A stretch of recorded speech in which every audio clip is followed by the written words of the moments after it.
In the previous lesson, our intrepid designers had designed two beautiful brushes. One was a monkey and one was a tree. But they're having trouble implementing them unless they just want to click on the screen like a stamp. So let's play around a little bit here. I do have Art Palette PSD open as a blank workspace. Let's go into, we got the two options over here. You've got a button here, and that one is, of course, for our brush presets. And you have this one up here, and of course that's for the brush. Let's go to brush presets first. Let's scroll all the way down because our new brushes will be down here. And we've got the monkey. Let's start with the monkey. That's this one right here. Doesn't look like a monkey, but it is. Come back to brush option. You can see him down here.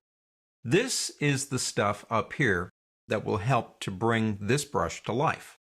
Let's start with shape dynamics. And if you click right here, let's go ahead and open that up. You have something called jitter. Jitter is kind of like random. And we have a size and an angle and a roundness jitter. So if we change the size jitter, I know it looks kind of strange down here, but what it's doing is it's randomly changing the size of the monkey. But since they're all on the same line, we need to spread this out a little bit. So if we go into scattering, we can control how they are scattered. Now we can scatter across both axes. Look at them. Look at the monkeys. There they go, back together. We can change the count so we don't have so many, which makes sense. We can get too many monkeys in there. And we'll take that down, and you have a count jitter. Now what that means is as you're moving your mouse, it will make more or less in a random pattern. So we've got shape dynamics. Let's go back there for a second. Let's change the minimum diameter. And what we're doing here, in a sense, is we're allowing it to make larger or smaller monkeys, in our case monkeys, as it goes along. We have an angle jitter, and you can see them rotating around if you want to use that one. And a roundness jitter. I don't want to change the roundness of these guys. I want them to stay the same. And you have a flip on the X or the Y, left to right or up and down. If we come over here now, and well, let's do this. Let's pick up a color, and I'll Alt-click. That's just a quick way to do it. And let's close this for a second. All right, we got monkeys going all over the place. Isn't that nice? Let's go ahead and press undo. And let's reopen up here. What else can we do? Well, you do have an option for texture.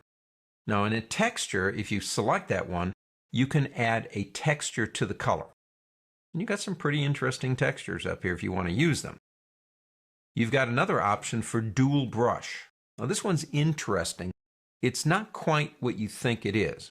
What a dual brush does is it uses one brush masked against another. So you might want to use a round brush to mask against this one right here, but then you'd have to change this one or you're going to get something like this.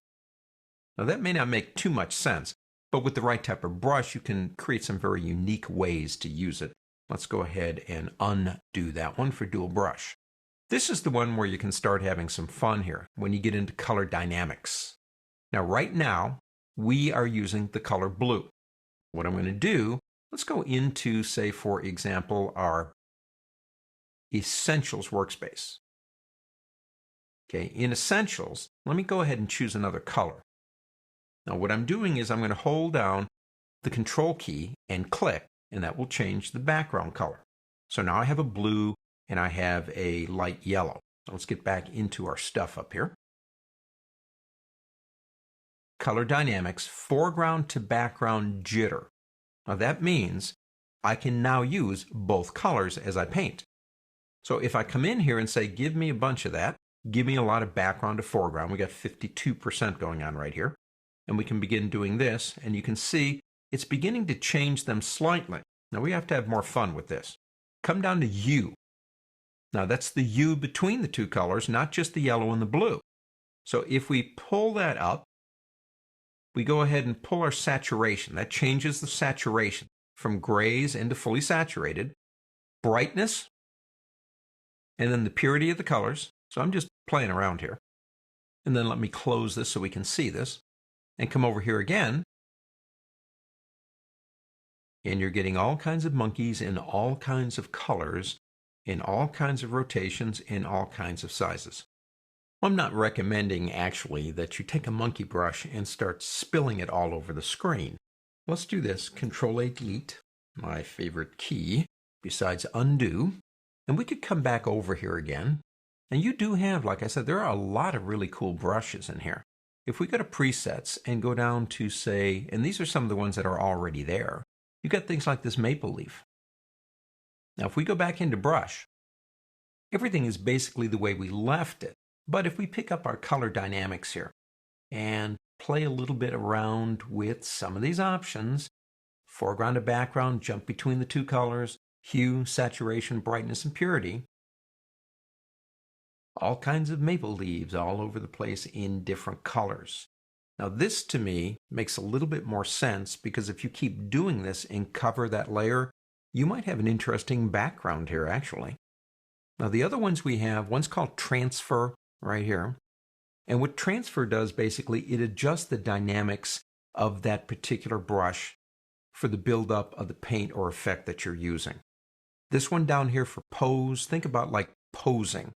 And what it allows you to do is override some of the things that have already been set, like on tilt and rotation, and just kind of adjust the brush a little bit more, fine-tuning it. You've got these options down here that have been there since the beginning. They came out long before this stuff came out. If we click Noise, for example, you'll notice there are no options for noise. It's either on or it's off. Let me go ahead and delete that stuff. What Noise does is it adds, and you can see there's a little bit of noise, kind of a rough, a sandy look to the color, as opposed to it being smooth. Let me go ahead and get rid of that. You have wet edges. Now that's kind of like working in watercolors. You can see, I think, that it's got a softer edge, like you're working with watercolors on a wet canvas. That's what that one does. What build-up does is it acts almost like an airbrush, and the more you work, the more it builds up. Smoothing, which is a good one to have on actually, allows you to smooth your lines out as you are drawing. And Protect Texture allows you to protect the texture of the image in the background as you're working. And those are just some of the options that we can play around with. And like I said, you can make your own brushes and apply them and bring them to life. On to the next.